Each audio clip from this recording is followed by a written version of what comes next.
నేను ఈ అవుట్ హౌస్కి వచ్చేసాను, కానీ ఇప్పుడు ఇక్కడ కూడా నాకు జైల్లాగే ఉంది. ఇక్కడి నుంచి ఎప్పుడు బయటపడతానో తెలియడం లేదు.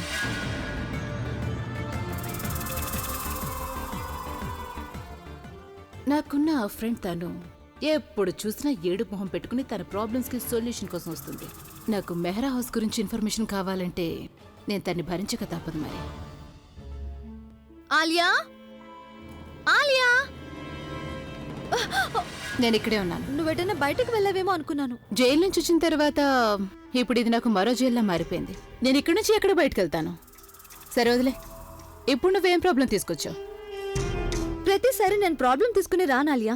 ఈసారి నేను గుడ్ న్యూస్ చెప్పడానికి వచ్చాను. రియల్లీ? నా కోసం నువ్వు ఏం గుడ్ న్యూస్ తీసుకొచ్చావు? ఎక్కువగా ఎగ్జైట్ అవ్వకు. గుడ్ న్యూస్ నా కోసం. ప్రజ్ఞ బ్లాక్ మెయిలర్ని వెతకడానికి నాకు హెల్ప్ చేస్తానని చెప్పింది. ఓ రియల్లీ? ప్రజ్ఞ నీకు ఆ బ్లాక్ మెయిలర్ని పట్టుకోవడానికి హెల్ప్ చేస్తానని చెప్పింది, నువ్వు దాన్ని నమ్మేశావు, అంతే కదా? ఇంకేమైనా ఆప్షన్ ఉందా నా దగ్గర? లేదు కదా. నీకు తెలుసా, ఆ బ్లాక్ మెయిలర్ మొత్తం ఆధారాలను వేరే బ్లాక్ మెయిలర్ దగ్గరికి పంపించాడు. నాకు ఎప్పుడైతే న్యూస్ తెలిసిందో అప్పటి నుంచి నా పరిస్థితి బాలేదు. అప్పుడు రెండో బ్లాక్ మెయిలర్ ప్రజ్ఞకి ఫోన్ చేసి చెప్పాడు. ఇప్పుడు ఆ ప్రజ్ఞని కదా నన్ను బ్లాక్ మెయిలర్ వరకు తీసుకెళ్లగలదు. ఏంటి ఏమన్నావు ఇప్పుడు? బ్లాక్ మెయిలర్ దగ్గరికి చేరుకోవడానికి ప్రజ్ఞా సాయం తీసుకుంటావా? నువ్వు ఇక్కడికి ఎందుకు వచ్చావు? ఇదంతా కూడా నువ్వు చేసిన పనే కదా. ఆ పాత బ్లాక్ మెయిలర్ కి తిన్నగా నువ్వు డబ్బులు ఇచ్చేసుంటే అప్పుడు అతను డబ్బుల కోసం వేరే బ్లాక్ మెయిలర్ కి అమ్మేసేవాడు కాదు కదా. మరో విషయం, ఇప్పుడు ఈ కొత్త బ్లాక్ మెయిలర్ ఉన్నాడు కదా, ఇతను పాత బ్లాక్ మెయిలర్ కంటే ఎక్కువ డబ్బు అడుగుతున్నాడు. ఎంతో తెలుసా? 20 లక్షలు అడుగుతున్నాడు. ఇప్పుడు చెప్పు, ఈ విషయంలో ఏమైనా చేస్తావా? దీనంతటికీ మళ్ళీ నువ్వు నన్ను బలిపశం చేస్తావా? సరే, నేను ట్రై చేస్తాను. ఇంతకీ బ్లాక్ మెయిలర్ నిన్ను ఎక్కడ కలవమని చెప్పాడు? అది ప్రజ్ఞ నాతో ఏం చెప్పిందంటే ఆ బ్లాక్ మెయిలర్ ని అభి కాన్సర్ట్ కి రమ్మని చెప్పిందంట. అది 2 రోజుల తర్వాత. ఏంటి, కన్సల్ట్ చేస్తున్నాడా? న్యూస్ దొరికింది కదా. ఇది తనుకి కాదు, నాకు అవసరమైన న్యూస్. కాన్సర్ట్ ఎక్కడ జరుగుతుంది?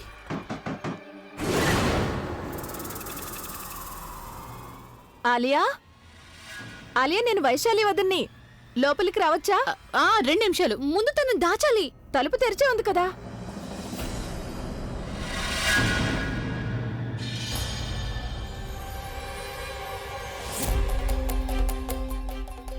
ఏమైంది మీ ఇద్దరికి? మీ మొహాలు ఎందుకలా వాడిపోయి ఉన్నాయి? వాడిపోయాయా? చూడండి ఎలా వెలవెలబోయాయో మొహాలు, ఏదో దొరికిపోయామన్నట్టు. అక్క, నేను ప్రెగ్నెంట్ ని. ఇక దీన్ని ప్రెగ్నెన్సీ గ్లో అంటారు. నేను ఇప్పుడే మేకప్ వేసుకున్నాను కాబట్టి ఇది దానిలో. ఎందుకో తెలియదు గాని మీరిద్దరూ నా దగ్గర ఏదో దాస్తున్నారు అనిపిస్తోంది. అవునా?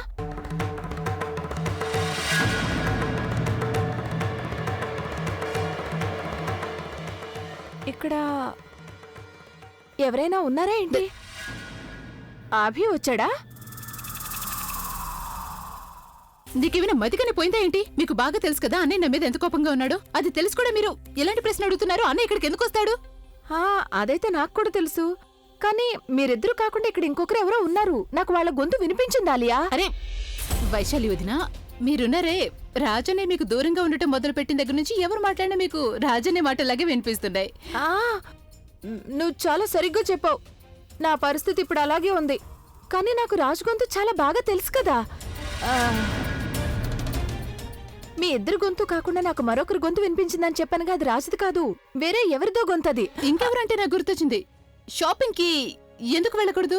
షాపింగ్ కి వెళ్ళి రావచ్చు కదా, అప్పుడు మీకు మూడు మారిపోతుంది. ఏమంటారు? నేను బానే ఉన్నాను. బాగానే ఉన్నా, వెళ్ళండి, పర్లేదు. అదేంటంటే ఒక్కోసారి మూడు బాగాలేనప్పుడు షాపింగ్ చేసామంటే అంతా సర్దుకుంటుంది, డిప్రెషన్ పూర్తిగా పోతుంది అంటుంటారు. షాపింగ్ అలా వెళ్ళాలి అసలు. నేను షాపింగ్ చేయడానికి డబ్బులే లేవు నా దగ్గర. డిప్రెషన్ కి వెళ్ళండి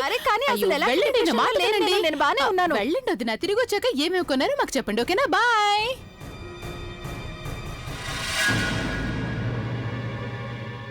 అసలు నీకెన్నిసార్లు చెప్పాను ఇంటి చుట్టుపక్కల నువ్వు కనిపించద్దు అని? ఇప్పుడు నేను ఇంటికి దూరంగానే ఉన్నాను కదా. మీ ఇద్దరికి మతిపోయిందా ఏంటి? బయట వైశాలి వదిన చెవులు తలుపుకు పెట్టి వింటూ ఉంటుంది, మొత్తం అంతా తనకు తెలిసిపోతుంది. అరవద్దు, కాస్త ప్రశాంతంగా మాట్లాడండి. తను ఒక విషయం చెప్పు, కాన్సర్ట్ ఎప్పుడు ఎక్కడ జరగబోతోంది? అది నాకు తెలీదు. ఏమైనా ఫైన్ అయిందంటే ప్రజ్ఞప్పుడు నాకు చెప్తానంది. నాకు దాని గురించి తెలిసాక నేను నీకు చెప్తానులే. దేనికోసమైతే నేను వచ్చాను ఇప్పుడు అది చేయగలుగుతాను. ఈ కాన్సెప్ట్ తప్పకుండా ఫ్లాప్ అయ్యే తీరుతుంది. దాంతోపాటు అభిషేక్ మెహ్రా డౌన్ఫాల్ కూడా మొదలవుతుంది. నానమ్మ సరిగ్గానే చెప్పింది.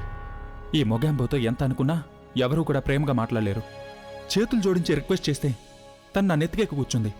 ఇక ఇప్పుడు నువ్వు చూస్తూ ఉండు, నేనేం చేస్తానో తెలుస్తుంది. ఒకవైపు నానమ్మ ఉంటుంది, మరోవైపు నేనుంటాను.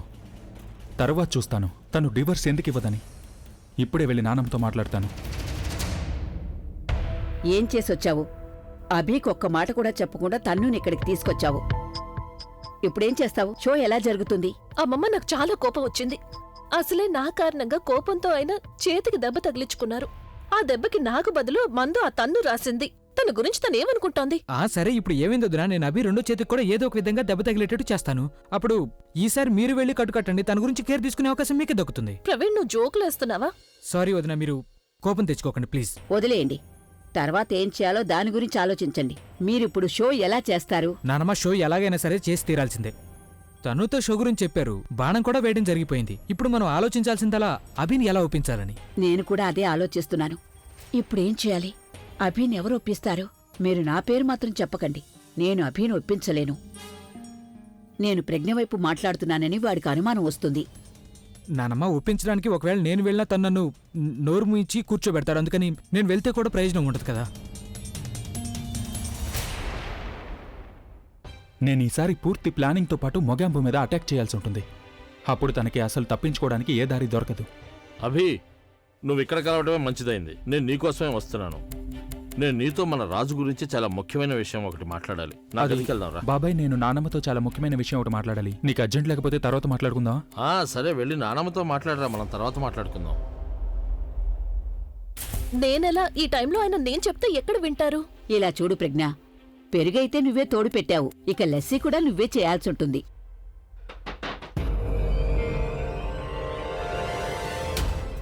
నానమ్మా, అభి ఇప్పుడెందుకు వచ్చాడు?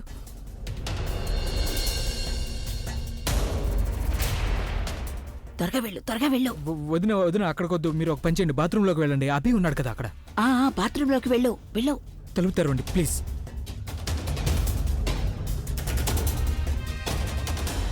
నానమ్మా, నువ్వు నిద్రపోతున్నావా? తలుపు తీయడానికి లేదు లేదు బాబు, నేను నిద్రపోవడం లేదు. ప్రవీణ్, నువ్వు ఇక్కడేం చేస్తున్నావు?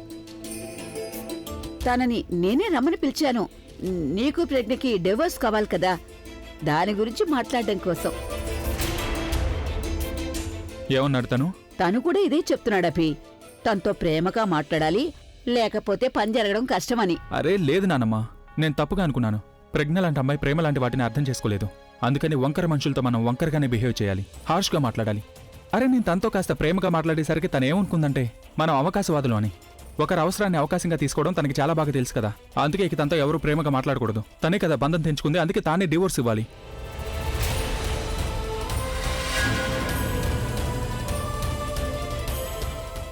ఇప్పటికే బాగా ఆడించింది అందరినీ. ఇప్పుడు నేను తన్ను ఆడిస్తాను.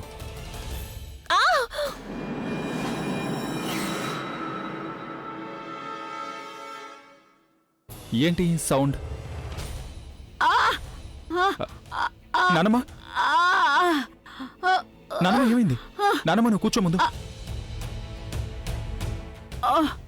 ఏమైంది నానమ్మ? ఏమీ లేదు బాబు, నువ్వు నా పక్కనే ఉండు. ఏంటి నానమ్మ, ఎన్నిసార్లు చెప్పాను నేను నీకు చెకప్ చేయించుకోమని, కానీ లేదు. నువ్వు మా మాటే వినిపించుకో కదా. చేయించుకుంటాను బాబు. నువ్వేమంటున్నావు? నానమ్మ, అది నేను ఇప్పుడు డిసైడ్ చేసుకున్నాను.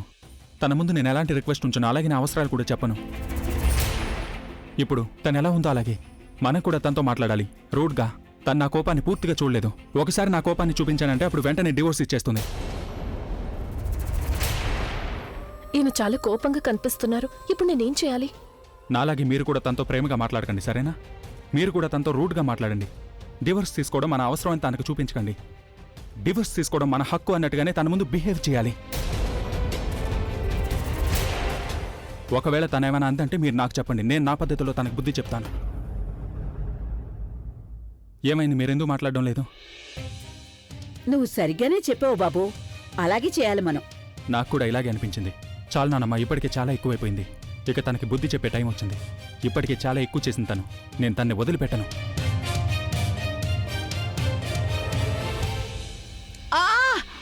ఆ ప్రవీణ్, ఇక నువ్వే ఏదో ఒకటి చేయి, ఎందుకంటే తను నువ్వు చెప్తేనే వింటుంది.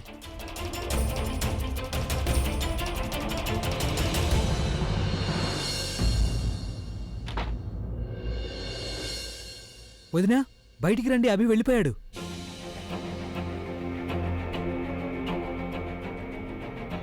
వెళ్ళిపోయారా? వెళ్ళిపోయాడు. వెళ్ళిపోయాడు. అమ్మమ్మ ఇప్పుడేం చేయాలి? ఈయన చాలా కోపంగా ఉన్నట్టున్నారు. నేను అదే ఆలోచిస్తున్నాను. ఇప్పుడు మనం ఏం చేయాలి?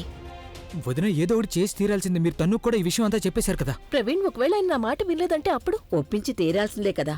నువ్వు మీరు ఒప్పించు. ఒప్పించండి.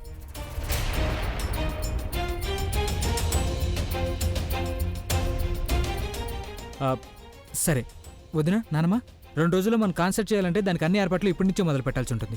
అందుకే మీరు ఇక్కడే ఉండండి, నేను వెళ్ళి ఏర్పాట్లన్నీ చేస్తాను.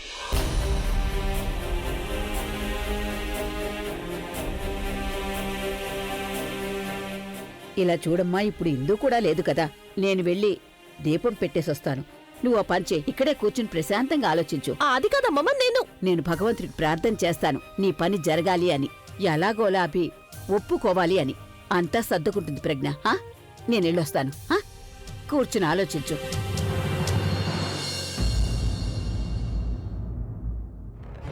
నేను ఇప్పుడే ప్రెగ్నెంట్ కలిసి అన్ని డీటెయిల్స్ తీసుకోవాలి. తను కాన్సర్ట్ గురించి ఏం ప్లాన్ చేసిందో ఎవరికి తెలుసు? కానీ ఎలా తెలుసుకోవాలి? నేను డైరెక్ట్గా తెలుసుకోలేను. తను కూడా డీటెయిల్డ్గా ఏమీ చెప్పదు. దీని గురించి నాకు ఇంకెవరు చెప్పగలరు?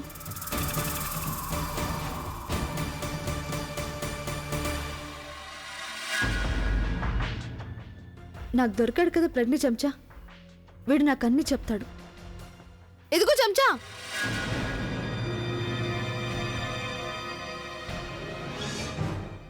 ఏమన్నారు మీరు? నేనేమన్నాను అంటే చమత్కారంగా, ఇంత చమత్కారంగా ఫోన్లో ఎవరితో మాట్లాడుతున్నావు మిస్టర్ రఘు? మిస్టర్ రఘు? ఏంటి సంగతి? ఈరోజు మీరు చాలా గౌరవంగా మాట్లాడుతున్నారు నాతో. నన్నేమని చెప్పమంటావు? ఈ గౌరవాన్ని నువ్వే స్వయంగా సంపాదించుకున్నావు. ఇప్పుడు నీకు తెలుసు కదా, ప్రెగ్నె లైఫ్లో నువ్వెంత ఇంపార్టెంట్ వ్యక్తివో కదా. ఐఎమ్ షూర్ అభి ఇప్పుడు కొత్త కాన్సర్ట్ చేయబోతున్నాడు. దాని గురించి కూడా నీకు బోల్డ్ అన్ని పనులు అప్పగించుంటుంది. మాటలతో మభ్యపెట్టి కాన్సర్ట్ డీటెయిల్స్ అడగాలనుకుంటోంది. సరే అయితే ఇచ్చేస్తాను డీటెయిల్స్. ఏం ఆలోచిస్తున్నావు? లేదు, ఏం లేదు. అదే ఇంతకీ మీరు ఏం అడుగుతున్నారు నన్ను? నేనేమంటున్నానంటే, అది ప్రెగ్నె లైఫ్లో నువ్వు చాలా ఇంపార్టెంట్ వ్యక్తివని. అలాగే తను కాన్సర్ట్ కోసం చాలా పనులు అప్పగించుంటుంది కదా నీకు. అవును, కాన్సర్ట్ కి సంబంధించిన అన్ని బాధ్యతలు నా మీదే ఉన్నాయి. అందుకనే బరువుతో నా 2 భుజాలు ఎలా జారిపోయాయో చూడండి చూడండి. ఇంతకీ ఏమేం పనులు చెప్పింది నీకు? మొత్తం అన్ని. అంటే అభి సార్ ఆ రోజు ఏం వేసుకుంటారు, ఏం తింటారు, ఏం తాగుతారు, ఎప్పుడు పడుకుంటారు, ఎప్పుడు లేస్తారు, ఐ మీన్ ఆయన విశ్రాంతి, అలాగే గొంతు గురించి అన్ని నేనే చూసుకోవాల్సి ఉంటుంది. అదేంటంటే ఈ పనులన్నీ కూడా అభికి సంబంధించినవి. కాన్సర్ట్ కోసం ఏ పనులు అప్పగించింది నీకు? అభి సార్ మీద స్పాట్ లైట్ ఎంతవరకు ఉండాలి, అలాగే ఫాగ్ మిషన్ ఉంది కదా, అది ఎంతవరకు వేయాలి, స్పీకర్లు ఎన్ని పెట్టాలి, అలాగే బ్యాండ్ లో ఎంతమంది మనుషులు ఉండాలి, ఇవన్నీ కూడా నేనే కదా చూసుకోవాలి. ఇదంతా ఏమీ లేదు, నేను ఇది కూడా చూసుకోవాలి. ఎన్ని టికెట్లు అమ్ముడుపోయాయో అంతమంది జనం మాత్రమే షోకి వచ్చేలా చూడాలి. బయట మనుషులు ఎవరు కూడా ఎక్స్ట్రాగా రావడానికి వీలేదు. అది కాకుండా షోలో ఒకవేళ ఎవరైనా నెగిటివిటీతో కనిపించారంటే అప్పుడు వాళ్ళని అసలు అభి సార్ దగ్గరికి అస్సలు వెళ్ళనివ్వకూడదు. ఇక దానికి అరేంజ్మెంట్ కూడా నేనే చేశాను. ఇక అరేంజ్మెంట్ ఏంటి అంటే అది, నన్ను మీరు సల్మాన్ ఖాన్ అనుకున్నారా ఏంటి? మీరు చెప్పగానే నేను షట్ అప్ చేయడానికి నిన్ను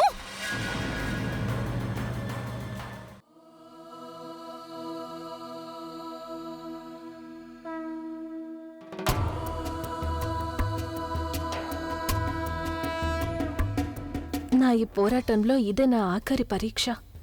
ఆయనకి నాకు ఉన్న బంధం మీద ఆఖరి నమ్మకం. నేను ఆయన్ని దూరం చేసుకోవాలనుకోవడం లేదు. ఈ పోరాటంలో ఓడిపోవాలనుకోవడం లేదు. నాకు నువ్వే ధైర్యాన్నివ్వు. కానీ ఒక్క ఆఖరి అడుగు. ఆయన నాకు ఇంకా ఒక్క అడుగు దూరంలోనే ఉన్నారు. నేను ఎలాగైనా ఇది చేసి తీరాల్సిందే.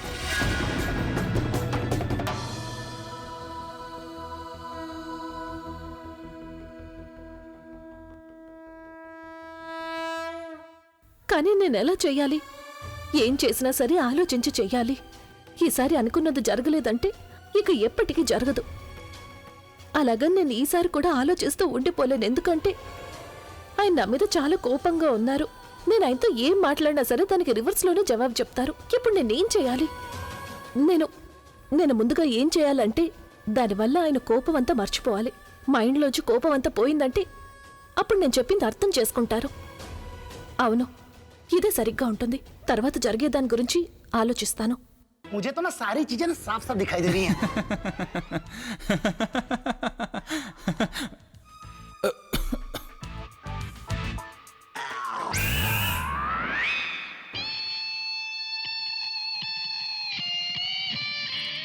ఇప్పుడు చూపిస్తాను తనకి కోపం అంటే ఎలా ఉంటుందో.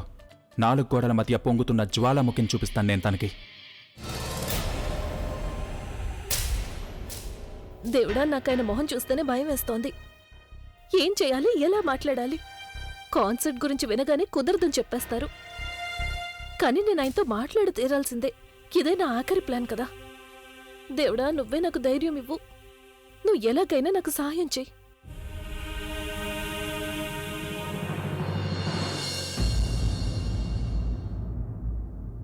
తన్ని చూస్తేనే అర్థమవుతుంది నాతో ఏదో మాట్లాడాలనుకుంటోందని.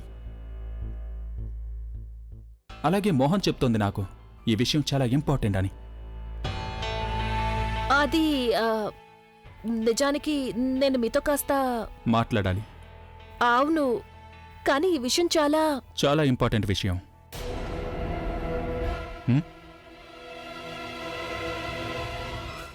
అది అది 2 రోజుల్లో మీకు కాన్సర్ట్ ఉంది. నువ్వు జోక్ చేస్తున్నావా? లేదు, నిజానికి అది స్పాన్సర్స్. Are you serious? నా కాన్సర్టా? అంటే దానర్థం నేను Abhi the rock star perform చేయబోతున్నాడా? ఓ మై గాడ్, ఎన్నో రోజులయ్యాయి. అరే రోజులేంటి, నెలలైపోయాయి నేను ఒక కాన్సర్ట్ చేసి. అరే కాన్సర్ట్ ఏంటి, నేను ఒక్క పాట కూడా కంపోజ్ చేయలేదు. కానీ 2 రోజుల తర్వాత తిన్నగా కాన్సర్ట్. This is unbelievable. నీకు తెలుసా నేను నా మ్యూజిక్ని ఎంతగా మిస్ అయ్యానని? ఆ స్టేజ్ని ఎంత మిస్ అయ్యానో తెలుసా? అక్కడ ఒక చేతిలో మైక్ ఉంటుంది, మరో చేతిలో గిటార్ ఉంటుంది, ఎదురుగా వేలాది మంది జనం ఉంటారు, వాళ్ళ నోట్లో ఒకటే మాట, అభి.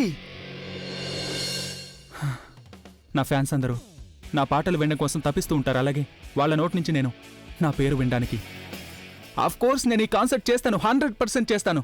నా తరపు నుండి డాన్ డాన్ డాన్ డాన్ డనా డాన్ డాన్. అరే ఒక్క విషయం, ఒకటి కదా, యాక్చువల్లీ 2-3 విషయాలు. కాన్సర్ట్ జరిగే చోట ఆ ప్లేస్లో పెద్ద పెద్ద హోర్డింగ్స్ ఉంటాయి, నువ్వు వాటి మీద రాయించు వెల్కమ్ బ్యాక్ అభి. అంటే ఇది నా కంబ్యాక్ కాన్సర్ట్ అవుతుంది కదా. అలాగే అలాగే అలాగే అలాగే స్టేజ్ మీద లైటింగ్ ఎలా ఉండాలంటే అది ఈ రోజు వరకు ఏ స్టేజ్ మీద అలాంటి లైటింగ్ ఉండకూడదు. ఇంకా అంతేకాదు, స్టేజ్ని ఆడియన్స్కి చాలా దగ్గరగా ఉండేట్టు పెట్టించు. ఎందుకంటే పాట పాడే టైంలో నేను ఆడియన్స్ని ఫీల్ అవ్వాలనుకుంటున్నాను, వాళ్ళ ఎనర్జీని ఫీల్ అవ్వాలనుకుంటున్నాను. అలాగే ఇంకా టికెట్ ప్రైజెస్ ఉంటాయి చూసావా, వాటిని నువ్వు తక్కువ చేయించు. వీలైనంత ఎక్కువ మంది ఈ కాన్సర్ట్కి రావాలని నేను కోరుకుంటున్నాను. ఏంటి అలా చూస్తున్నావు? చారిటీ చేయడం లేదు, ఎక్కువ మంది జనం వస్తే అప్పుడు నీకు డబ్బు కూడా ఎక్కువ వస్తుంది. అవునా? నేను చాలా సంతోషంగా ఉన్నాను. నువ్వు సంతోషంగా ఉన్నావు లేదా? నేను కూడా సంతోషంగానే ఉన్నాను. సంతోషంగా ఉన్నావు కదా, కానీ ఇక తొందరగా డివోర్స్ ఇవ్వు.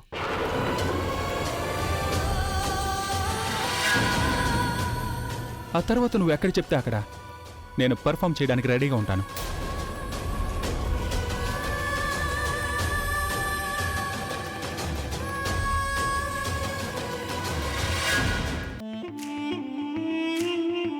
ఒక్కోసారి అనిపిస్తుంది ఈ ప్రజ్ఞ కంటే ఈ రఘుతోనే ఎక్కువ ప్రాబ్లం ఉందని. ఎప్పుడు కలిసినా సరే నా టైం అలాగే 3-2 పాడు చేస్తాడు. రోజంతా పిచ్చివాగుడు వాగుతూనే ఉంటాడు. కానీ ఒక సింపుల్ ప్రశ్నకి సింపుల్ జవాబు మాత్రం ఇవ్వలేడు. తను అలాగే ఉన్నాడా లేకపోతే కావాలని నాతో అలా ప్రవర్తిస్తూ ఉంటాడా? ఇప్పుడు ఎవరు వచ్చారు?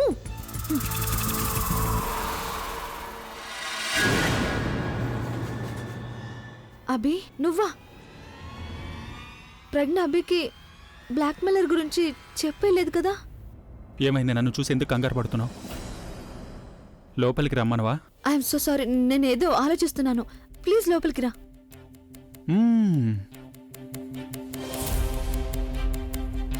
నేనేమనుకుంటున్నానంటే నువ్వు నాకు హారతి ఇస్తావని. హారత ఈ రోజు నేను చాలా సంతోషంగా ఉన్నాను, చాలా రిలాక్స్డ్గా ఉన్నాను. అది నీకు మాటలో చెప్పలేను. సంతోషమా? ఏ విషయానికి అభి? అరే, శత్రువుల క్యాంపులో నేను బాంబు వేసి వచ్చాను. షాక్లో తను ఎలా ఊగిపోతూ ఉంటుందంటే మళ్ళీ నాతో పెట్టుకోవడానికి కొంచెం కూడా ట్రై చేయదనిపిస్తోంది. అంతగా ఏం చేసావు నువ్వు తన్ని? నేను తందారులోనే వెళ్ళాను. అందరినీ వేళ మీద ఆడిస్తుంది కదా తను. ఇక ఈ రోజు నుంచి నేను తన్ని వేళ మీద ఆడిస్తాను, చూస్తుండు. ఓకే, ముందు చెప్పు, నువ్వు అసలు నువ్వు తన విషయంలో ఏం చేసావు? అది నేను నీకు ఎలాగో చెప్తాను, కానీ నువ్వెందుకు ఇంత కంగారు పడుతున్నావు? కంగారు పడుతున్నానా? అభి, నేను కంగారు పడటం లేదు. నేను నీ గురించి ఆలోచిస్తున్నాను అంతే. తను ఎలాంటిదో నీకు బాగా తెలుసు కదా. అంత ఈజీగా తన ఓటమిని అంగీకరించదు. అయినా తెలీదు నువ్వు తనకేం చెప్పొచ్చావో ఏమో. నువ్వు తన దగ్గర డివోర్స్ తీసుకోవాలి. ఒకవేళ తన కోపం వచ్చిందంటే... అరే వస్తే ఏంటి, ఏం చేస్తుంది తను? అసలు మనల్ని ఏమీ చేయలేదు. తను ఓటమిని అంగీకరించి తీరాల్సిందే, ఎందుకంటే తన ముందు నేను పెట్టిన కండిషన్ అలాంటిది. మరి ఏంటో కండిషన్? అరే, సరైన టైంలో సరైన నరాన్ని పట్టుకున్నాను నేను తంది. తను డివోర్స్ పేపర్స్ మీద ఎప్పుడైతే సంతకం చేస్తుందో అప్పుడే నేను ఆ కాన్సర్ట్లో పర్ఫామ్ చేస్తా అని గట్టిగా చెప్పేశాను. House that? ఇదేంటబ్బి నువ్వు ఇలా చేసావు? ప్రాబ్లం సాల్వ్ కాదు, నువ్వు ప్రాబ్లంని పెద్ద చేసి వచ్చావు. నువ్వు ఆ కాన్సర్ట్ చేయలేదంటే అప్పుడు నేను ఆ ప్రజ్ఞ ద్వారా ఆ బ్లాక్ మెయిలర్ని ఎలా పట్టుకుంటాను? అతని దగ్గర నా గురించి, నిఖిల్ గురించి ఆధారాలున్నాయి. నేను చెప్పిన దానికి సంతోషించడం మానేసి నువ్వెందుకు ఇంత నర్వస్ అవుతున్నావు? అబ్బి, నేను నర్వస్ ఫీల్ అవ్వడం లేదు. నేనేం ఆలోచిస్తున్నానంటే నువ్వు అలా చేస్తుండాల్సింది కాదని. ఐ మీన్, తన మీద పగ తీర్చుకోవడం కోసం నీ కెరీర్ని ఎందుకు నాశనం చేసుకుంటావు? ఈ కాన్సర్ట్ నీకు కూడా ఎంతో అవసరం. నువ్వు ఈ కాన్సర్ట్ చేసి తీరాల్సిందే అభి. అరే ఏమీ కాదు, నా కెరీర్కి ఇది కేవలం ఒక్క కాన్సర్టే. నేను ఈ కాన్సర్ట్ని ఎప్పుడైనా చేయగలను. నేను అభి ద రాక్ స్టార్. కానీ ఇప్పుడు ఆ మొగాంపోకి బుద్ధి చెప్పడం చాలా అవసరం. నేను తనకి బుద్ధి చెప్పి తీరుతాను.